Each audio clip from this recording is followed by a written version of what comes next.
আসসালামু আলাইকুম, good morning. সবাই কেমন আছেন? আমরা আলহামদুলিল্লাহ ভালো আছি। আমার নতুন আরেকটা ভিডিওতে আপনাদের সবাইকে স্বাগতম। আশা করি যে যেখান থেকে আমার ভিডিওটা দেখছেন সবাই আল্লাহর রহমতে ভালো আছেন। সকালবেলা উঠে বাহিরের আবহাওয়াটা দেখছিলাম অনেক সুন্দর, আর সকাল 6:30 বাজে, এখনই পুরো রোদ উঠে গেছে। মনে হয় আজকে অনেক রোদ থাকবে সারাদিন। আর আমি এখানে সকালের নাস্তার জন্য ডাল ভুনা করে নিব আর রুটি বানাবো। আর ডালটা আমি রাতে ভিজায় রাখছিলাম, যার কারণে তাড়াতাড়ি রান্না হয়ে গেছে। যেহেতু আমি একা একা ভিডিও করি, এর জন্য সব কিছু দেখানো যায় নাই, মানে স্ট্যান্ড কেনা হয় না এখনো আমার। আমি আটা সেদ্ধ করে রুটি বানিয়ে নিলাম, এখন ভেজে নিতেছি, অল্প রুটি বানাবো। আজকে রবিবার, মেয়ের ক্লাস আছে, মাদ্রাসায় দিয়ে আসতে যেতে হবে, এর জন্য একটু তাড়াতাড়ি করতেছিলাম। এই তো নাস্তা খেয়ে বাসায় এসে রাইস কুকারে ভাত বসাই দিছিলাম, মাঝখানে আর ভিডিও নেওয়া হয় নাই। তারপর আমি এখানে আমড়া কেটে নিয়েছিলাম, আমি আজকে আমড়া দিয়ে নারিকেল চিংড়ি মাছ দিয়ে ঝোল রান্না করব।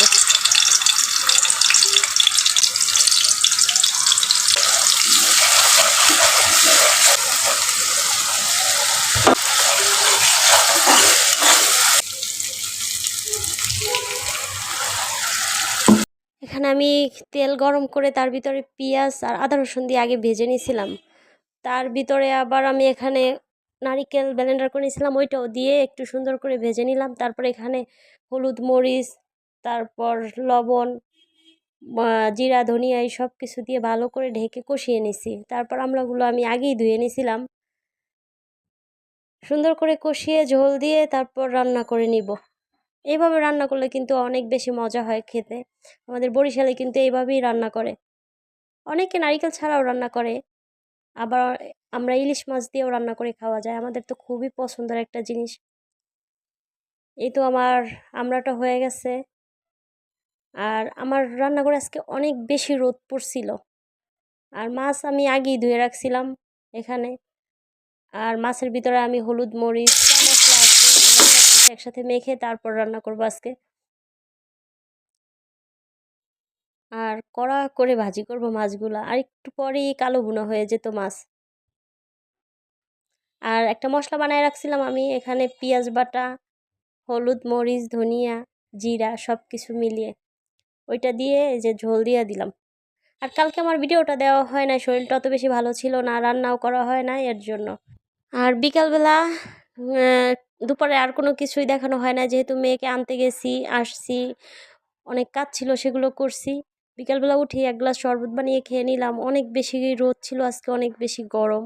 আর এখানে আমি মেয়েকে একটু স্যুপ নুডলস রান্না করে দিব, সেই জন্য পানি দিয়ে চুলায় এর ভিতরে একটু তেল লবণ দিয়ে নুডলসটা দিয়ে দিছিলাম, আর মশলাটা দিয়ে উঠাইয়া নিব। আর সাথে আমি খাবো একটু চা।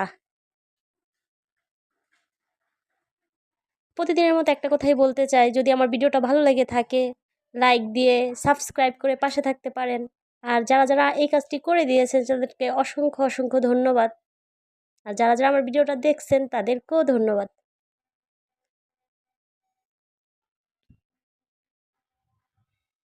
এই তো আমি এক কাপ চা খেয়ে নিব, গরম তাও চা খাওয়া বন্ধ হয় না। আজকের ভিডিওটা আমার এই পর্যন্তই। সবাই সুস্থ থাকবেন, ভালো থাকবেন, আল্লাহ হাফেজ, আসসালামু আলাইকুম।